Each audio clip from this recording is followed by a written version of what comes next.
prometido es deuda y hoy voy a intentar, bueno, espero que conseguir hacer la segunda entrada, ¿no? de esta saga a la que he llamado El abuelo contando batallitas. eh, y que en la primera entrega, en el primer capítulo, terminó eh, con lo que, con lo que fue la semilla, ¿no? para la fundación de Educa Poker. En este contexto, algo sobre lo que no hablé en la entrada anterior y que es importante, así que lo refresco ahora, fue el hecho de que yo como jugador casi desde el principio, al poco de empezar, había muy poco contenido, ¿no? Eso sí que hice hincapié, especialmente en castellano, y para mí siempre ha sido me gustaba escribir mis reflexiones, me ayudaba a profundizar en ellas, ¿no? El hecho de poder escribirlo, releerlo, y como encontrar agujeros y fallos en mi lógica, que gente te pudiera contraargumentar, etcétera, siempre me había parecido algo positivo y yo tenía mi blog en un dominio externo, claro, no existía Educapoker, raulmestre.com. La lástima es que no sé muy bien ese dominio qué ha pasado con él, y el caso es que no está accesible. Hemos estado mirando, pero no hemos sido capaces de recuperar, no por el valor, ¿no? A nivel de contenido. Pensad que la mayor parte de ese contenido era de Limit, pero un poco pues porque algunas de las cosas que os cuento aquí hubiera sido gracioso tener algún link de la entrada del blog en el que lo cuento de hace un milenio, etcétera. Pero lamentablemente lo que es el blog no lo he podido recuperar, pero hace falta para entender un poco más los siguientes pasos de la historia, ¿no? Porque además de ser un jugador de límites altos del momento, yo era de los pocos que tenía una plataforma, digamos, con cierta llegada, ¿no? Una web en la que hablaba de póker con regularidad y en la que interaccionaba con otros, con los lectores, ¿no? Porque bueno, era un blog escrito, eran artículos, no era con vídeos. Estamos hablando de hace bastantes años. Em, el caso es que a raíz de tener este blog, que bueno, que además fue la primera cosa, ¿no? que hice con Simón, porque Simón me ayudó con el hosting del blog. Yo no tenía ni idea de todo el desarrollo informático. Hablaré hoy más no solo de Simón, sino de los otros socios de Educa, ¿no? Un poco de cómo empezó todo. Eh, a raíz de esto me contactó una escuela de póker, Poker Strategy, seguro que muchos os suena, que en su momento era casi la única que había en el mercado, bueno, en general creo, en el internacional. No sé si habría alguna cosa pequeña en el inglés, desde luego en España no había nada. Si no me equivoco, los Pelayos tuvieron sacaron algo, pero creo que fue posterior. Bueno, que me voy por las ramas. Me contactaron con la idea de que fuera profesor en su escuela. No recuerdo ni siquiera los detalles de la oferta que me hicieron. Seguro que en términos económicos sería una buena oferta. Es que ni me acuerdo, ¿no? Pero yo les pedí echar un vistazo al contenido que ellos tenían. Yo no había visto nunca su escuela, ¿no? Y básicamente no me gustó. No me pareció que estuviera. No, que no me pareció que fuera razonable, ¿no? Y yo les contraofrecí diciendo que si de alguna forma podíamos llegar a algún acuerdo a algo distinto, yo prefería siempre trabajar, o sea, hacer todo el contenido de nuevo y ver de qué forma podíamos llegar a un acuerdo para hacer algo así, pero eso estaba fuera de lo que ellos estaban buscando, ¿no? Y yo me quedé con la sensación de que ese contenido era muy pobre, además no me gustaba ni a nivel, digamos, didáctico y especialmente a nivel técnico. En ese en ese punto, ¿no? de mi carrera, obviamente para mí tenía mucha importancia el nivel técnico más que el pedagógico, ¿no? Del didáctico. Con el tiempo me he dado cuenta de que ambos aspectos son absolutamente fundamentales. Y el caso es que, bueno, pues esto puso la semillita en mi cabeza de decir, oye, si esta gente tiene una escuela, tal, tiene mucho movimiento, etcétera, y a mí además ya estaba teniendo el problema, ¿no? De que llegar a toda la gente que me lo pedía era imposible, ya físicamente era imposible, y tenía la sensación de que podía ayudar a más gente. En el blog había gente que me pedía consejos, que me pedía tal, más amigos a los que ya no podía llegar a todo. Ya había al punto que ya la oficina que era en mi salón ya se había convertido en una oficina propiamente dicha, pero llega un punto que aunque era joven y tenía energía y tal, yo tenía que grindar, tenía que revisar, bueno, tenía que revisaba un montón de jugadores, etcétera, etcétera, de forma física, ¿no? Me sentaba detrás de ellos, incluso. lo cual además era como una broma recurrente en la oficina. Alguno decía que si se daban la vuelta y estaba yo allí, les daba un patatús. Y un poco, ¿no? Con todo esto, pensé que podía llegar a valer la pena el montar mi propia escuela de póker, ¿no? Y en este punto, ¿no? Pues es importante hablar en primera instancia de Simón, que ya ha aparecido en esta historia y seguro que verá esta entrada, así que un saludo, Simón. Es que hace tiempo que no nos vemos ahora con el rollo de la pandemia. Eh, Simón eh, era no sé cómo describir, desarrollador web, ciertamente emprendedor desde muy joven. Él había entrado en el mundo web desde hacía mucho tiempo. Entró en el póker, bueno, cuando él ya me recomendó que yo empezara a jugar, él ya tenía o estaba montando Poker Red, no sé la fecha exacta en la que montó la empresa, pero él había entrado en Poker Red. Un tiempo después yo había invertido algo, él me había ofrecido la oportunidad de entrar como un socio pequeño en Poker Red y acepté. Porque por el tema del blog, ¿no? Y al final de esta forma él tenía acceso a más contenido de una parte más técnica, que no era fácil. Pensad que en aquellos tiempos ese tipo de contenido no existía, ¿no? Y pensé en él como la persona con la que podía sacar el proyecto adelante para que me ayudara desde un punto de vista, pensar que yo sabía cero de lo que es montar un negocio y de la parte técnica del negocio, ¿no? Vamos, si yo tenía que programar una web, no hubiera tenido ni idea, ¿no? Para la puesta en marcha, cogimos el modelo tal cual que tenía, o muy similar, ¿no? Ya no recuerdo si era idéntico o similar, el mismo concepto de modelo mensual que había en otras escuelas, en Strategy y no sé si en alguna más. La verdad es que sin pararnos, bueno, ahora seguiré contando de esto, ¿no? Sin pararnos a pensar mucho en ello. Eh, y,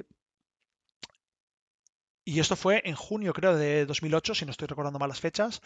Y claro, para la puesta en marcha, lo primero fue buscar jugadores para que fuesen partícipes del proyecto, además de Simón, por supuesto. Y al final, bueno, los tres socios, y vale la pena por lo menos hablar un poquito de cada uno de ellos. Eh,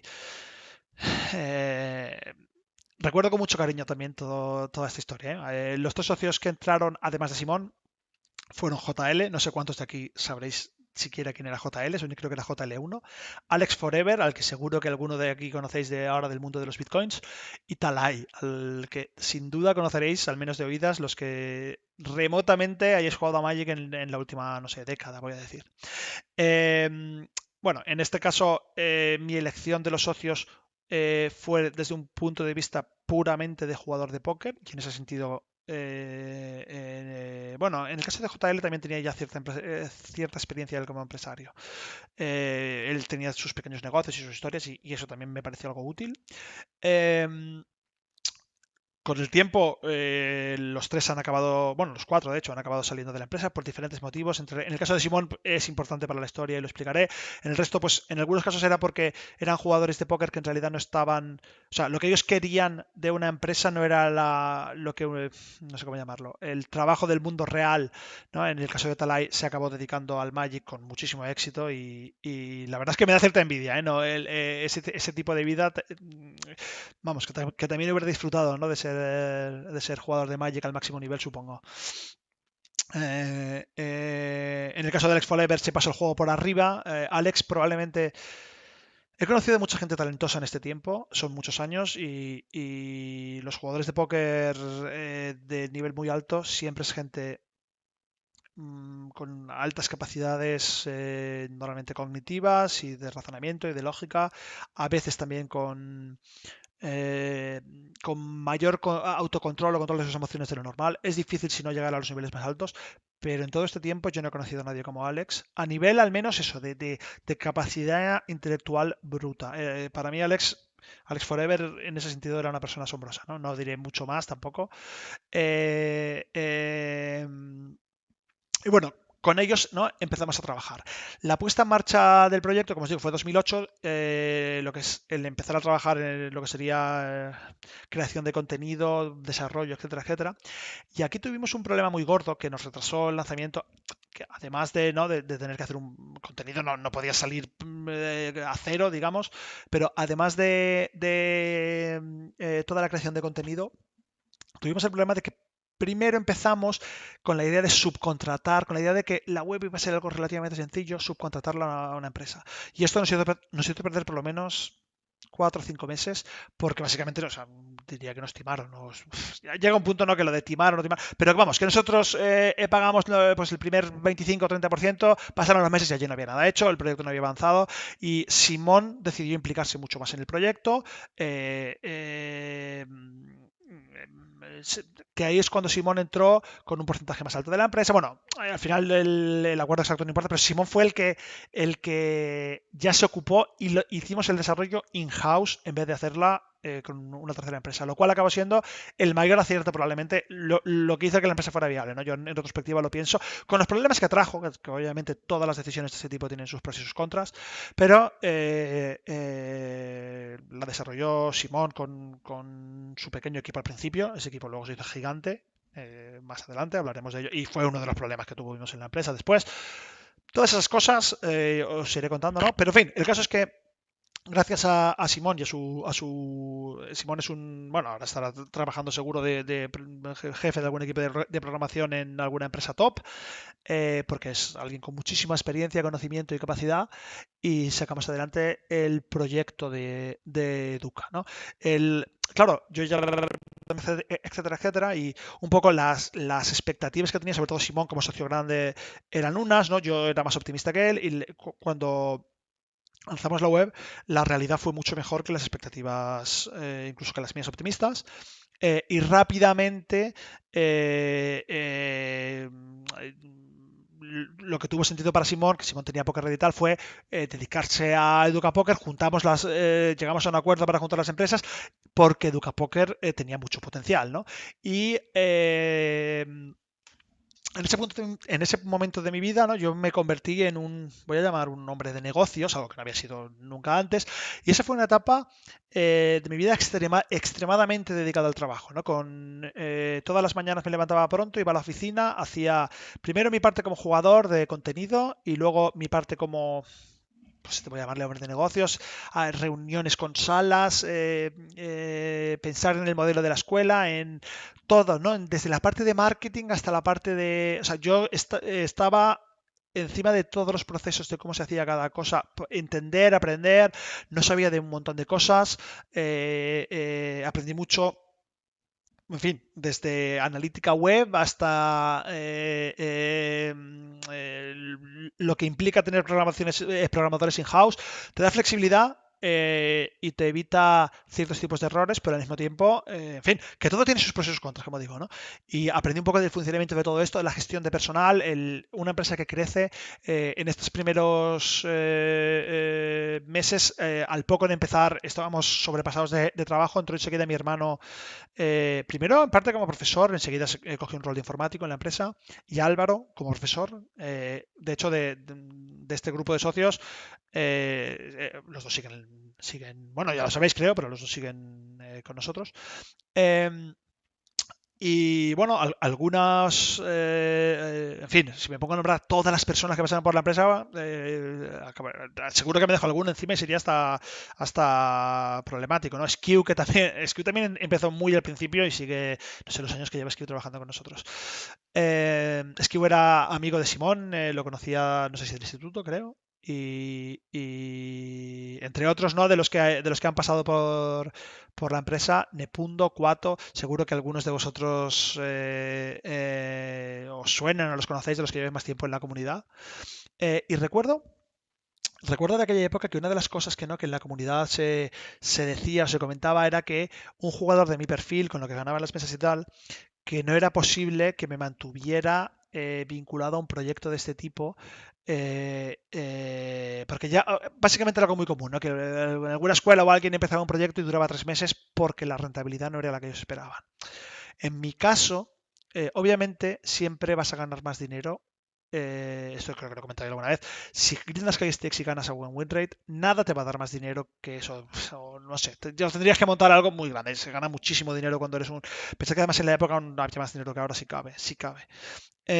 Porque había más volumen, ¿no? Era más fácil. Yo recuerdo hacer mucho volumen de 2000 y 5000, que eso que hoy en día es más difícil. Sin embargo, claro, lo que esto no tiene en cuenta en la ecuación es lo gratificante que es a nivel personal. Para mí, el dedicarme a temas de formación, sentir que podía ayudar a otras personas, tenía un valor muy grande y además, aunque en el momento no me daba cuenta, el aprendizaje, ¿no? El estar haciendo cosas nuevas, diferentes. Al final, grindar es hacer el mismo tipo de cosa una y otra vez, aunque nunca vas a dejar de aprender, porque el juego, o sea, siempre vas a poder mejorar, siempre, siempre, siempre puedes trabajar en tu juego y mejorar. Al final acaba siendo más rutinario, ¿no? El hecho de montar una empresa para mí, con todo lo que eso implicó, tanto desde un punto de vista de la gestión in-house como de la gestión de proveedores, usuarios, la filosofía de la empresa, lo que queríamos hacer, lo que no. Los que lleváis tiempo por aquí ya lo sabéis, pero yo tenía una cosa clara, siempre la he tenido, ¿no? Desde un punto de vista.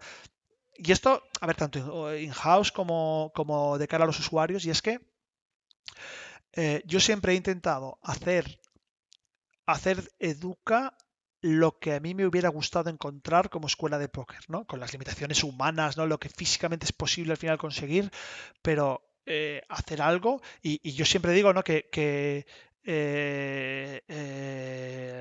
nunca me guardo nada en la chistera para mí. Eso la gente al principio, hoy en día eso está ya superado, ¿no? Pero la gente al principio eso no se lo creía, la gente ponía en duda que les fueras a enseñar a jugar con lo que realmente tú sabes, porque ¿por qué ibas a hacerlo si tú podías ganar tanto dinero en las mesas, etcétera, etcétera, etcétera? Me acuerdo mucho de aquello. Y recuerdo, creo que fue una frase que dijo en el punto que me marcó, que dijo, yo creo que Educa es increíble y tal y cual, mi duda sobre si valdrá la pena o no valdrá la pena, tal, es si Raúl llegará a hacer, creo que dijo 10.000 mensajes en Educa en total, tal, en cuyo caso pues ya lo puede estar por amortizado.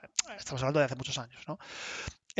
Porque se daba por hecho que ese tipo y ese tipo de commitment, de compromiso, no, bueno, se da por hecho no, la realidad es que ese tipo de commitment no era algo que había en los jugadores de póker de nivel alto. Eh, como digo, ¿no? Para mí el componente emocional y de realización personal era con diferencia lo más importante.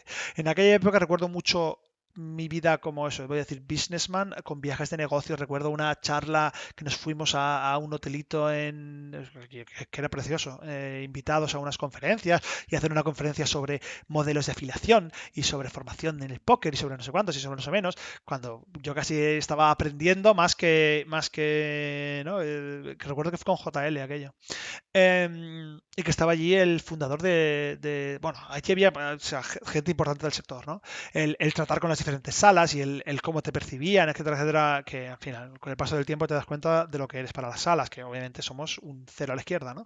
Pero en nuestro digamos, en nuestros primeros años de ilusión y de crecimiento, pues bueno, yo no era lo que yo quería haber sido, ¿no? Para las salas. Pero claro, eso obviamente, al final, si la persona con la que tratas es casi el último mono dentro de la empresa en una empresa grande, pues es lo que hay.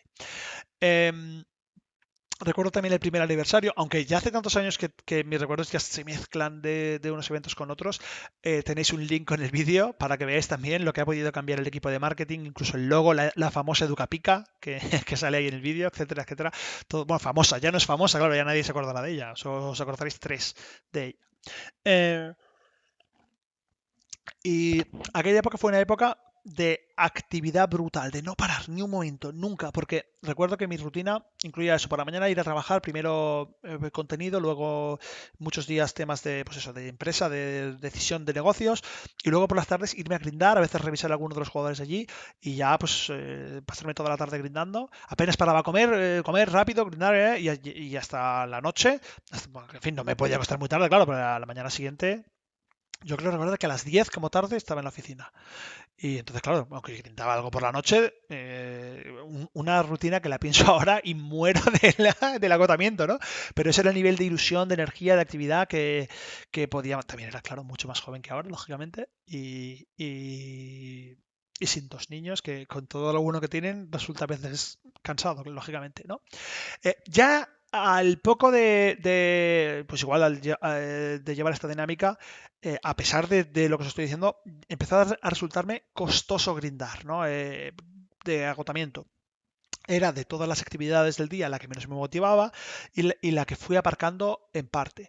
Y un poco para hacer campaña publicitaria y para motivarme a grindar, que bueno, en este punto de la empresa ya entró Emilio, al que por cierto quiero dar las gracias porque sin él probablemente no estaríamos viendo ninguna de estas entradas. Para motivarme a grindar y para hacer algo pensando en la empresa a nivel promocional, recuerdo que hice un reto. En aquellos tiempos no teníamos equipo de marketing, así que ni siquiera le pusimos un nombre. Es que ahora lo pienso y me da risa, ¿no? La diferencia de enfoque. Yo jugaba No Limit 1000, digamos lo que era mi stake. Mi riesgo, o sea, yo mentalmente lo planteé como mi riesgo es lo que pueda perder jugando No Limit 1000 a nivel de banca, que tenía claro que era un nivel en el que no iba a tener coste, básicamente. Y lo que yo estaba invirtiendo era mi tiempo. Y en cuanto juntaba para un mini shot en No Limit, no me acuerdo, creo que era 40.000. Os he puesto el link al hilo de PokerRed, porque en el blog también lo expliqué, pero claro, esa entrada ya no está. Y en el... Uy, un segundo, tengo que parar, que me ha llegado aquí eh, un segundo. Uf, no se puede usar esto, ¿eh? Qué desastre. ¿Qué pasa, mi amor? Papi está trabajando. Bueno, mira, no tenía intención de que este pequeñajo saliera, que te lo puedes llevar, mami. Gracias, cariño. Es que estoy haciendo... Bueno, habéis conocido un poco a Alex, que le gusta estar con papi, claro. Eh, He perdido el hilo, lo siento. Ay, ¿qué estaba diciendo?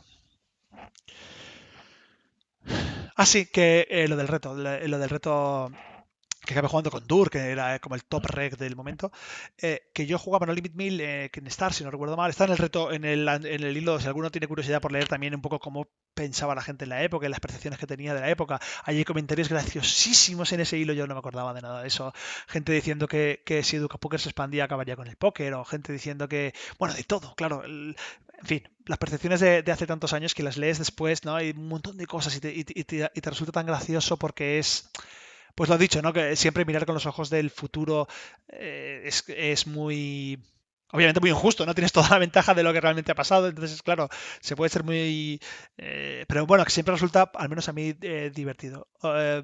Recuerdo que en el reto estuve jugando No Limit 1000 para subir, y lo que sí recuerdo que me hacía mucha gracia, aunque los shots, claro, yo shoteaba con un mini ballín, con lo cual pues no fueron shots muy largos, porque pues el resumen de un shot era pierdes un flip o te doblas una vez pero luego pierdes un mate y se acaba el shot. Eh, Era la única forma. Yo no estaba dispuesto yo nunca he sido gambler en el sentido tradicional, ¿no? Yo no estaba dispuesto a jugarme no ni 40.000, poner ahí un dineral del dinero que había ganado. Y la forma en la que me convencí fue eso, ¿no? Yo grindaba 1000 y gané tanto win rate que recuerdo que se me llegaban a acumular las mini cajas de no ni 40.000, que son 20.000, que son 20 cajas de abajo. Y recuerdo de tener ya para hacer el primero o el segundo shot y pues igual poner una fecha para retransmitirlo, para hacerlo tal, 4 días después, 3 días después, cuando fuera que cuadrara, y cuando ya iba a jugar el shot, ya había ganado otra mini caja. Y yo decía, ¿pero esto qué es? ¿Qué nivel de app es esto? Y eso era el No Limit 1000 de la época, ganando. Yo creo que en toda la época del pre-reto igual está ahí en mi blog creo que estaba comentado, claro, de eso ya no estaba, con las gráficas y tal. Pero creo que pasó la cosa en lo que jugué de 10 blinds a las 100 en No Limit 1000. Es que claro, eso ahora lo dices, es ridículo, pero era otro póker también, lógicamente. Em, eh, y bueno, sé que jugué manos contra Dur, como os digo, y contra R Quaresma, que era un rey que jugaba short él, con lo cual igual fue un poco aquello, un poco, no sé. A ver, siguiente. Ahora estoy, como podéis ver. Ah, vale, sí. Y sobre la empresa, otra cosa que ahora la pienso y me parece asombrosa, ¿no? Las principales salas que teníamos en Educa Poker, con mucha diferencia además, eran Unibet, Azartia y Cara de Póker.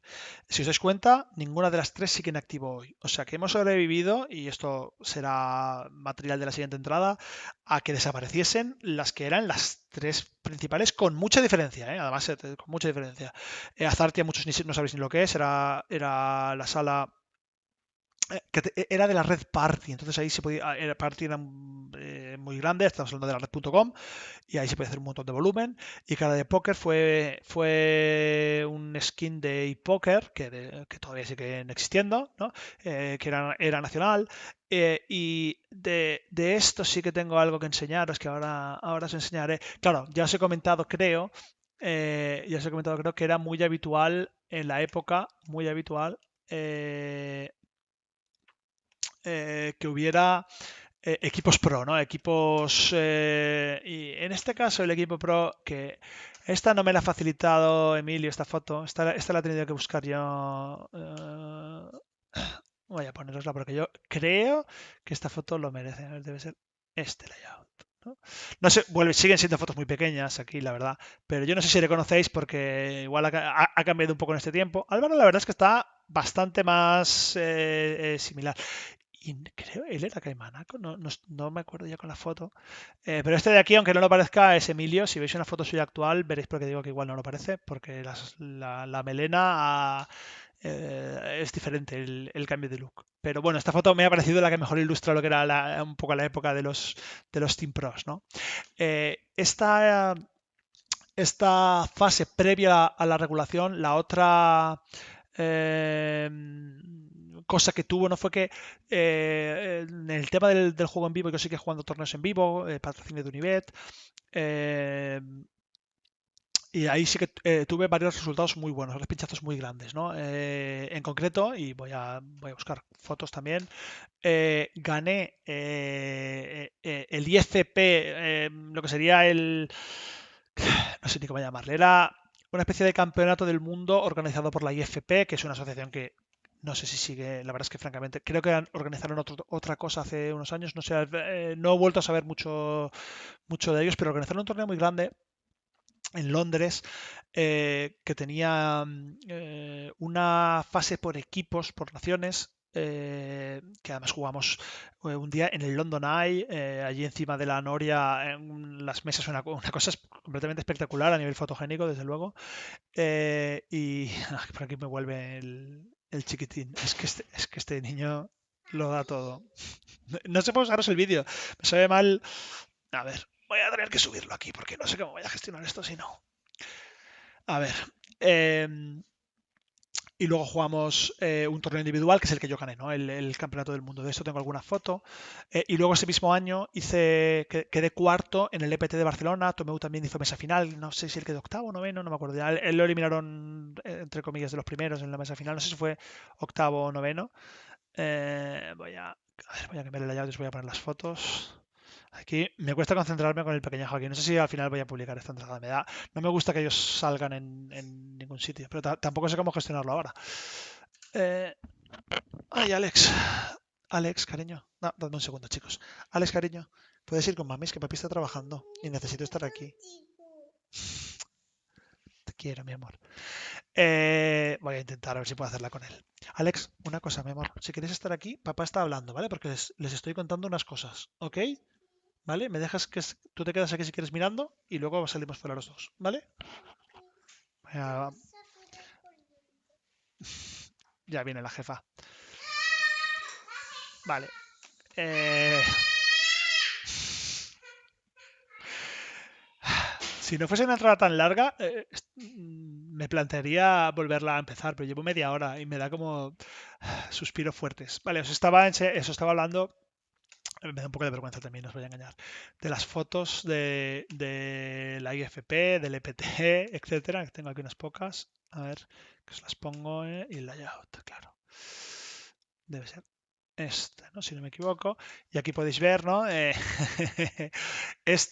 son todas muy pequeñas todavía. Esta ya es un poquito más visible.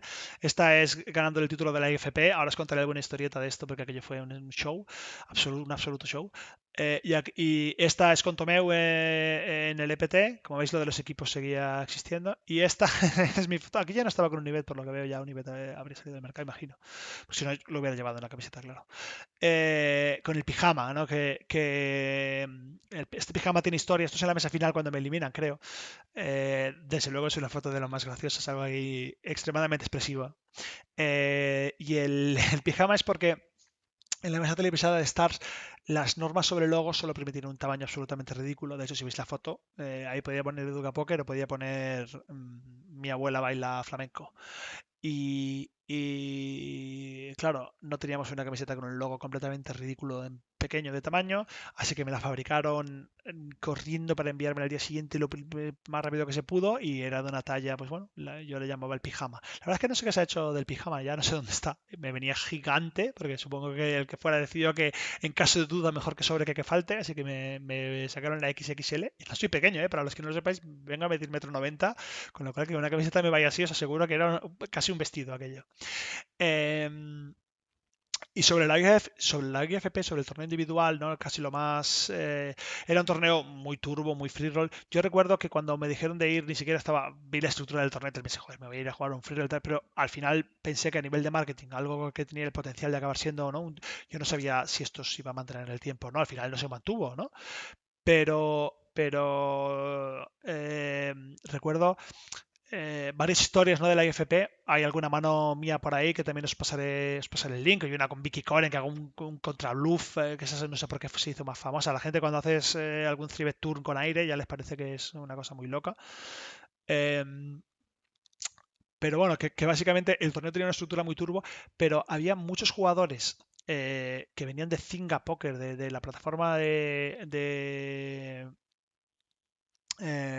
póker de Facebook, creo que era, y era una cosa increíble, yo no había visto una cosa así. Era gente que podrías decir que no sabía las reglas, ¿no? Algunas de las manos más increíbles, y os aseguro que he visto muchas manos en esta vida, las vi en ese torneo en vivo. Supongo que estaba en la mezcla de nerviosos y no saber muy bien jugar. Y luego toda la parte de la fase final, cuando estábamos remotamente cerca de la burbuja de premios, es la cosa más tight que he visto nunca. Había jugadores que literalmente no miraban su mano antes de faldear, que ya yo me he dado cuenta, entonces llega un punto que abría todas las manos ya.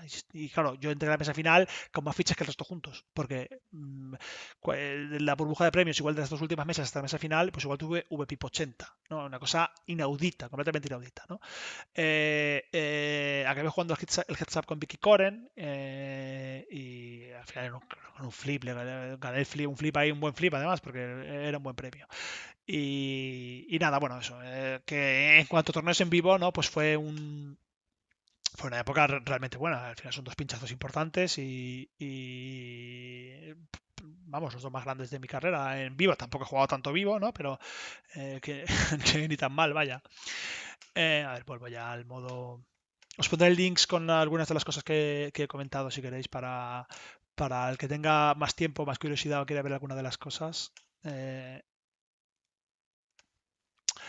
Y bueno, poco después de esto, respecto al sector del póker, en 2011 ya, que esto va a ser el final de esta entrada, se aprueba la regulación que cerraría las mesas españolas, aunque ha dado una moratoria que se vuelve a alargar, ¿no? Pero aquello fue una época, digamos, antes de esta regulación. Estábamos en una época de mucho optimismo, la empresa creció mucho, hacíamos un montón de cosas, teníamos ambición de salir al mercado internacional, de hecho creo que se comenta también, no he leído el entrada de Pokémon, son 137 páginas, ¿no? Pero creo que se comenta que teníamos la ambición de salir al mercado internacional, etcétera, etcétera, y con esta regulación que incluía el cerrar las mesas a solo jugadores españoles, aunque tardó en entrar en vigor porque hubo una moratoria, nuestra percepción de todo esto cambió enormemente. Porque, claro, una gran incertidumbre, ¿no? Fue mi primer choque con la realidad de lo que es tener una empresa en la parte negativa, ¿no? Con todo lo que eso acabó implicando, de eso hablaré más en la siguiente entrada, ¿no? El que se centrará en la parte de la entrada propiamente dicha de la regulación, pero aquí ya, pues, ¿no? Empezamos porque la verdad es que y esto creo que igual no he hecho suficiente hincapié en esta entrada, ¿no? Lo que fue el lanzamiento de Educa fue todo rodado. Aun con las pequeñas dificultades que siempre va a haber, siempre vas a tener, fue todo rodado. La empresa iba muy bien, superamos las expectativas, la recepción de la comunidad fue excelente, la motivación en el equipo entero, ya no solo propia, era muy alta. Tuve la suerte de conocer a mucha gente, muchos de los cuales considero hoy amigos muy cercanos.